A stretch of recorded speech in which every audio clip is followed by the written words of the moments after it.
Imagine sinking your life savings into a beautiful piece of land. You know you're dreaming of a house or a business you're gonna build there, and the paperwork looks completely official. You paid stamp duty and you're in the clear, but a month later you wake up and you found out your land legally cannot be used for that purpose. Welcome to The Explainer. Look, if you're a high-stakes real estate investor, a developer or a buyer eyeing a massive boom in Uttar Pradesh, places like Noida, Greater Noida or Baghpat, you already know that finding the perfect plot of land is really only half the battle. The real war that's fought and won entirely is in the legal paperwork. Today, we are demystifying UP real estate and handing you the absolute investor's blueprint for legal land use conversion. We're going to cut through the dense bureaucratic jargon, see exactly what the current laws actually say, unpack how some recent massive ordinances have completely flipped the script, and most importantly, show you how to spot the hidden traps that could literally cost you crores. So here's our exact roadmap for this briefing. We'll kick things off with the new law of land and then dive straight into the massive 2026 deemed conversion rule. After that, we'll walk through zoning and those absolute deal breakers, tackle the dangerous floodplain demolition trap, and finally wrap up with your ultimate verification blueprint. Alright, part 1. The new law of land, upgrading the market slang. Okay, let's just jump right in and address the elephant in the room. This completely outdated market slang that is actively confusing investors right now. If you spend even 5 minutes talking to brokers or builders in UP about agricultural land, I guarantee you're going to hear the phrase 143 conversion. Well, here is your elite reality check. Section 143 is legally dead. It belonged to an old 1950 Act that has been totally repealed. So if a developer hands you a fresh land conversion order today and claims it under Section 143, that document is legally worthless. The only valid law for change of land use is Section 80 of the Uttar Pradesh Revenue Code, period. You have to demand paperwork that actually reflects the active law. So if you're probably wondering what does it actually cost to get this Section 80 declaration? Well, the baseline UP government conversion fee is seemingly simple, 2%. But you know how it is with real estate. The devil is always in the details. There's actually a massive multiplier effect here that you really need to budget for. That 2% fee is strictly tied to the prevailing government circle rate of that specific village. Absolutely not your market purchase price. For residential use, it's a straightforward 2% of the agricultural circle rate.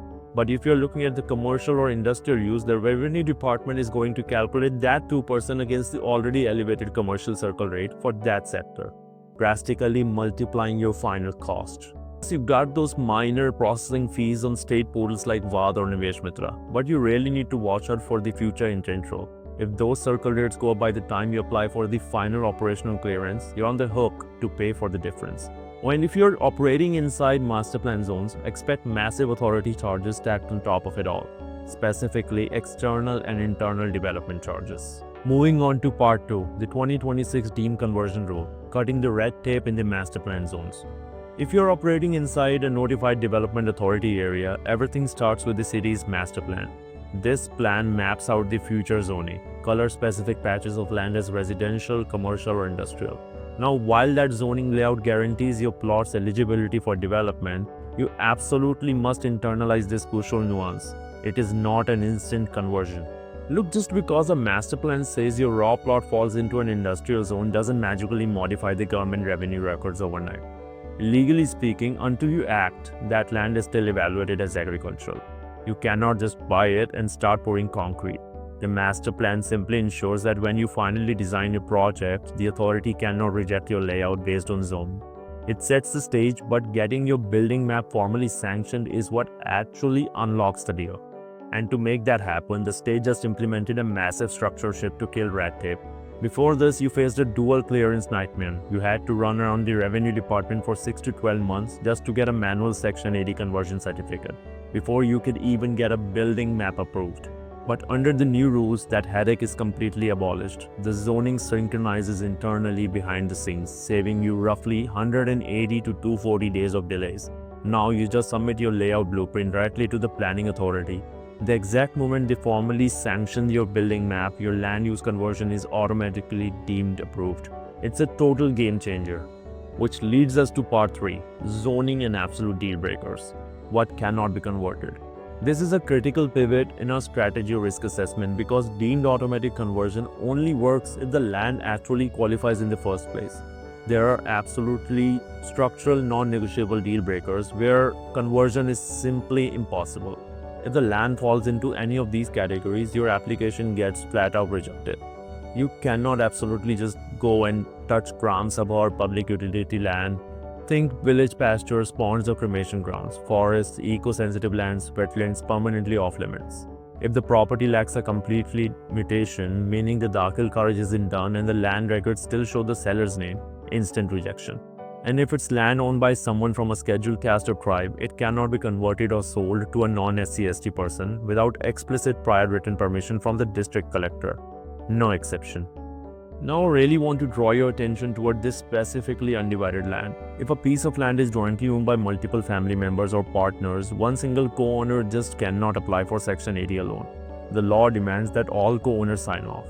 If you only want to convert your specific portion, you have to file a formal partition suit first, known legally as a Batwara.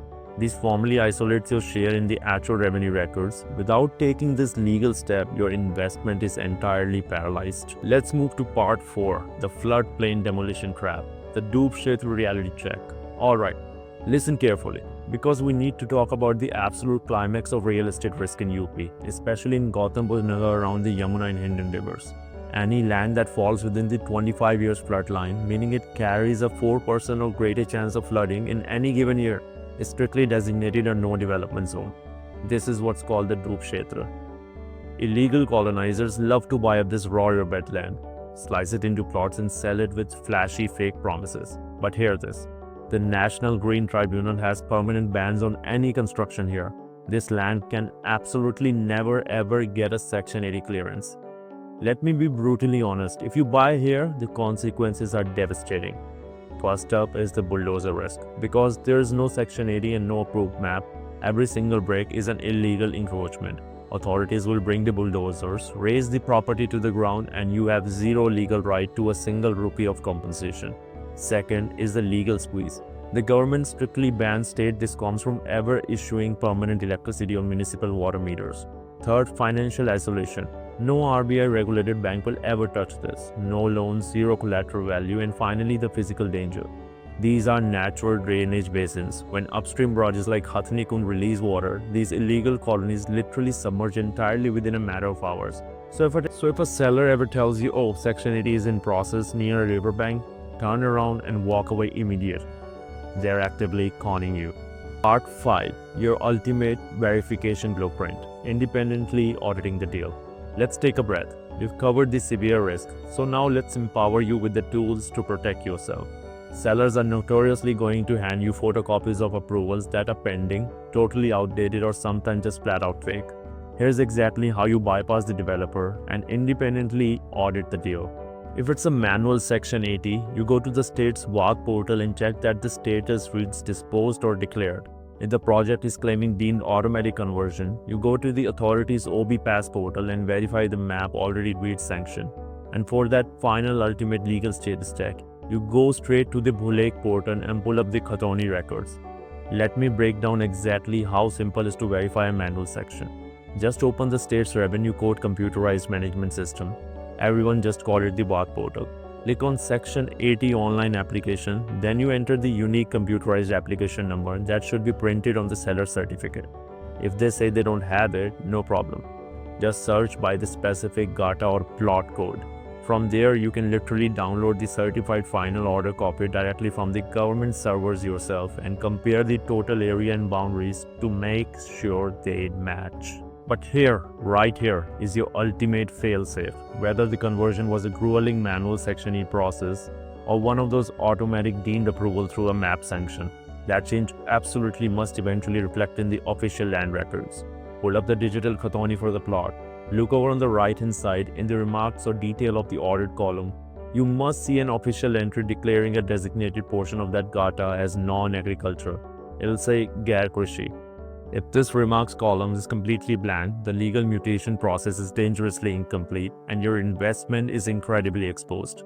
Now, what if the authority websites are down on glitch? Which happens, right? You execute the professional backup plan. Never guess. You draft a targeted application under the Right to Information Act and send it directly to the Public Information Officer, the PIO of that specific planning body.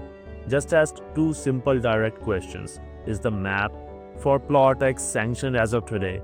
And what is the approved built-up area? By law, they have to hand you an official written legally binding answer within 30 days. So we have covered the obsolescence of Section 143, we explored the streamlined power of the 2016 conversion rules, we listed out the absolute structural deal breakers and exposed the devastating traps of the Doob Kshetra.